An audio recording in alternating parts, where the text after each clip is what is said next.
పాకిస్తాన్ పన్నాగం ఒక్కొక్కటే బయటకు వస్తుంది. 24/11 తరహాలో కుట్ర, జైషే పన్నాగం, బట్ట బయలవుతున్న భయంకర నిజాలు. ఒకప్పుడు ముంబై, ఇప్పుడు ఢిల్లీ, ఇదే స్క్రిప్ట్. సన్నివేశం మాత్రం కొత్త. దేశవ్యాప్తంగా 26/11 తరహా దాడులకు జైషే మహమ్మద్ పన్నాగం. చాలా జాగ్రత్తగా ఈరోజు భారతీయులు ఉండాల్సిన అవసరం ఉన్నది. కోట్లాది మంది భారతీయులందరూ కూడా డాగ కన్నుతో ముష్కరులను వేటాడాల్సిన సమయం ఆసన్నమైంది. 24/11 ఎప్పటికీ కూడా భారతదేశం మర్చిపోదు. అంత దారుణానికి ఒడికట్టారు.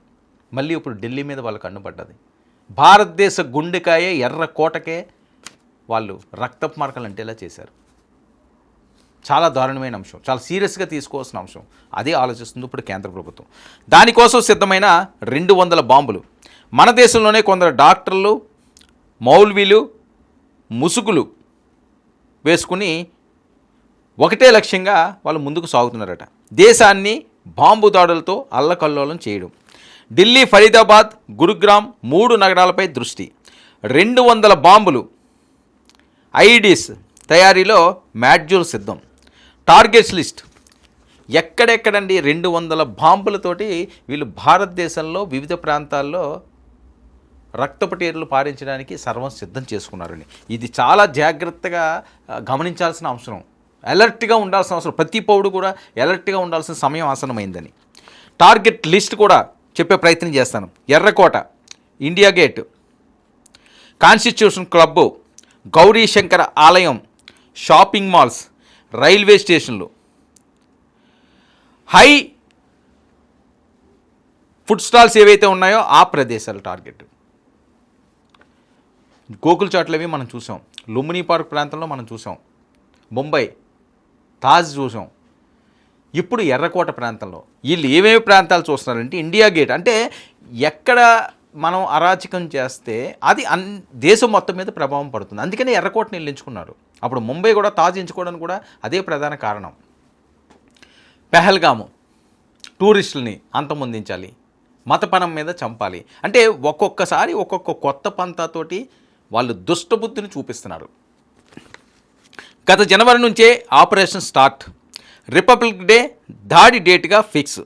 ఎర్రకోట మీద ఎరుపు రక్తం ఏరులై పారించాలన్న కుట్ర. రిపబ్లిక్ డేకి సంబంధించి రిపబ్లిక్ డే ఎర్రకోట ఎంత ప్రసిద్ధి, ఎంత ప్రాచుర్యం. అలాంటి ప్రాంతాన్ని వణికిస్తున్నామంటే ఇది మేము అని చెప్పుకుంటే ప్రయత్నం చేస్తున్నారు. కానీ అది ఎంతో కాలం నిలబడదు కదా. మిషన్ అమలు కోసం సైట్లో పలుమార్లు డాక్టర్ ముజమ్మిల్ రెక్కి.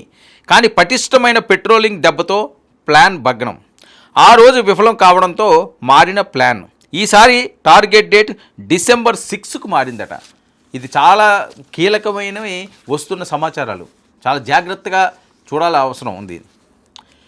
బాబ్రీ వార్షికోత్సవం నాడు పేలుడు ప్లాన్. డిసెంబర్ 6 చాలా జాగ్రత్తగా గమనించాల్సిన అంశం. బాబ్రీ మసీదు కూల్చివేత దినం ఉగ్రదాడి దినంగా మార్చాలని స్కెచ్. బాబ్రీ మసీదు ఎంత వివాదాస్పదమైందో వేరే చెప్పాల్సిన అవసరం లేదు. సంవత్సరాలు రక్తపాతాలు, 1 కాదు 2 కాదు. అదే డేట్ని వీళ్ళు టార్గెట్ చేసి ఎక్కడో దగ్గర రక్తపటేరులు పారించాలి అని చెప్పి ఆలోచన చేశారని. ఎర్రకోట సమీపంలో పేలిన కారు. ఆ ప్లాన్ చివరి అంకం. డ్రైవర్ డాక్టర్ ఉమర్ నబీ, మృతుడే కుట్ర సూత్రధారి. తన బృంద సభ్యుడు ముజమ్మిల్ అరెస్టుతో భయపడ్డ ఉమర్ స్వయంగా కారు పేలినట్లు అనుమానాలు. ఇక ఉగ్రస్థావరంలో 2500 కిలోల పేలుడు పదార్థాలు. హర్యానా మేవట్లోని మౌల్వీ ఇఫ్తియాక్ అరెస్ట్. అతని ఇంటి నుంచి 2.5 టన్నుల అమోనియం, నైట్రేట్, సల్ఫర్, పొటాషియం క్లోరేట్లు. ఇక అల్ ఫలాహ్ యూనివర్సిటీ క్యాంపస్లోనే ఈ ముసుగులన్నీ దాగున్నాయి. ఇక మదర్ నెట్వర్క్గా పరిగణిస్తున్న భద్రతా సంస్థలు. 4 డాక్టర్లు. మెడిసిన్లో కాదు, బాంబుల్లో నిపుణులు. ఈ 4 డాక్టర్లు మనం ముందుగా చెప్పుకున్నట్లుగా వాళ్ళు డాక్టర్లే కాదండి, బాంబుల తయారీలో కూడా నిపుణులట. ఇక కశ్మీర్ MHHS హాస్పిటల్లో పనిచేస్తున్న డాక్టర్ తాజాముల్ అరెస్ట్. ఇప్పటి వరకు మొత్తం 12 మంది ఈ మాడ్యూల్లో అరెస్ట్ అయినట్లు వస్తున్న వార్తలు. ఇక పాకిస్తాన్ జైషే మహమ్మద్లో నేరుగా వీళ్ళకి లింకులు ఉన్నట్లుగా బయటపడ్డాయి. సాక్షి number 1 Red Fort EcoSport, car number DL10 CK0458 ఉగ్రవాదులు ఉపయోగించిన కారు. హర్యానాలోని ఖండవలి గ్రామంలో గుర్తింపు. రంగంలోకి దిగిన బాంబు స్క్వాడ్. ఫోరెనిక్స్ టీమ్స్ అన్నీ కూడా రంగంలోకి దిగినాయి. ఇక కారు పేలుడుతో మాడ్యూల్ ఆపరేషన్ ఆగిపోయినట్లు అనుమానాలు. ఇవి చాలా కుట్రలకు వీళ్ళు దాడి చేశారు. ఎప్పుడైతే వీళ్ళు వెళ్ళారో లీక్ అయిపోయిందో దీంతో వెంటనే అక్కడి నుంచి పలాయన చిత్తగించారని. డాక్టర్ల చావు ముందు ఇదంతా తయారు చేశారు. మౌల్వీలు జిహాద్ పాఠాలు చెప్పారు. 200 బాంబులు సిద్ధమయ్యాయి, కానీ దేశం సిద్ధంగా ఉంది. భారత భూమి మీద ముఖ్యంగా 26/11 మళ్ళీ రిపీట్ కాదు. ఎందుకంటే ఈసారి ఆపరేషన్ జైష్నే భగ్నమైంది.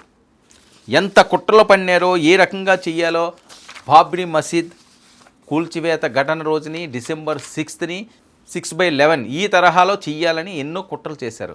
కుట్రలన్నీ భగ్నమైనవి. జైషేకి ముప్పు పొంచి ఉంది. ఏ నిమిషంలో అన్నా బద్దలవుతుంది.